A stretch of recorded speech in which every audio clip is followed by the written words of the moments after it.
Heroism. Really seems to be missing from our culture these days, doesn't it?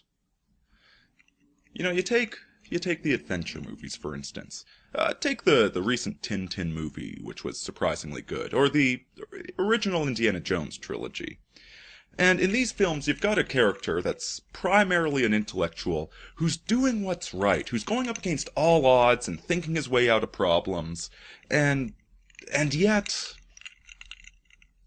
it all seems pretty easy for him, doesn't it? It's a fun ride, don't get me wrong, but you never really feel like he's against mortal threat. There's a certain cartooniness to the whole thing. Then you got the action movies. You got those great flicks with guns and explosions and helicopters.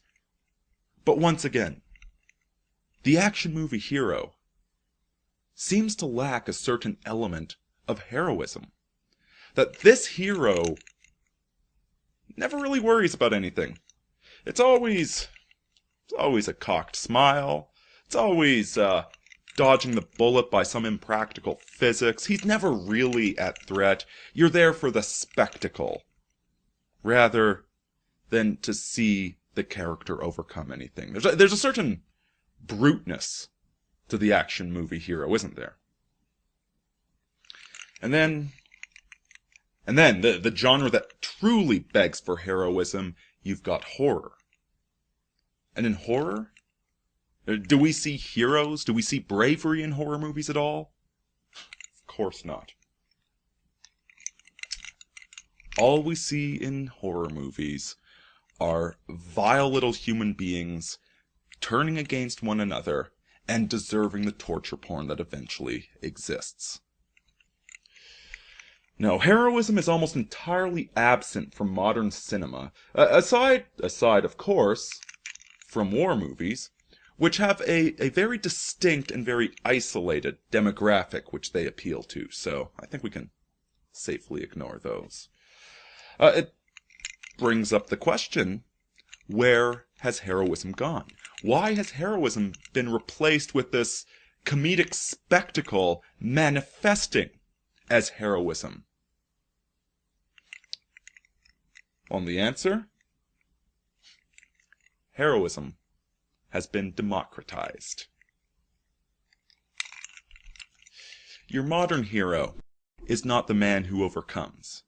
It's not the person that goes against all odds and does what's right even when the situation is hopeless. The modern hero overcomes adversity. They overcome racism. They overcome economic oppression. They overcome drug addiction. Welcome to your democratic hero, the most vile of the vile, the degenerate, who managed to overcome their own foolish mistakes. Modern heroism is Oprah heroism. It's the democratic heroism that we can all aspire to be. You too can be a heroin addict or a meth addict and overcome that and write a book about it and get on national TV. Our modern heroes are just as degenerate as the incompetence on daytime television. The talk shows which encourage debased behavior for the sole sake of getting on television. Be a screw-up. Be a loser. Be oppressed. Be whatever sort of failure you want. Then you get to be on daytime television. Then you get to be a hero. And what has happened to the actual heroes?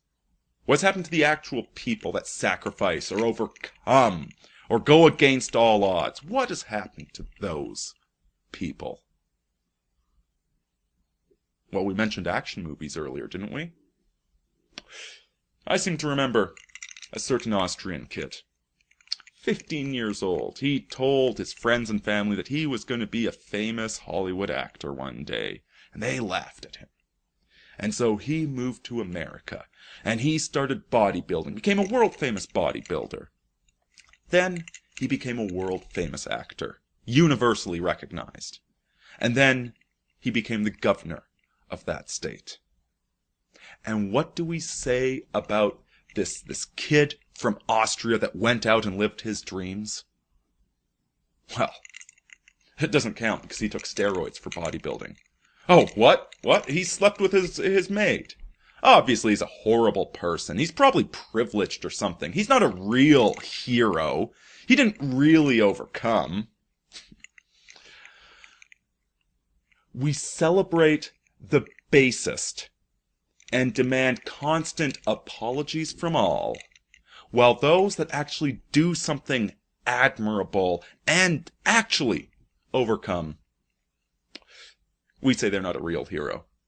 To be a real hero, you need to meet a standard that Christ himself could not achieve. But these degenerates that overcame being fat, that overcame suicidal ideation, that overcame race, these are the heroes in our modern, topsy-turvy, upside-down, perverse, decadent, and corrupt society. Quite frankly, folks, I don't mind it when I get called a villain. Aurini out.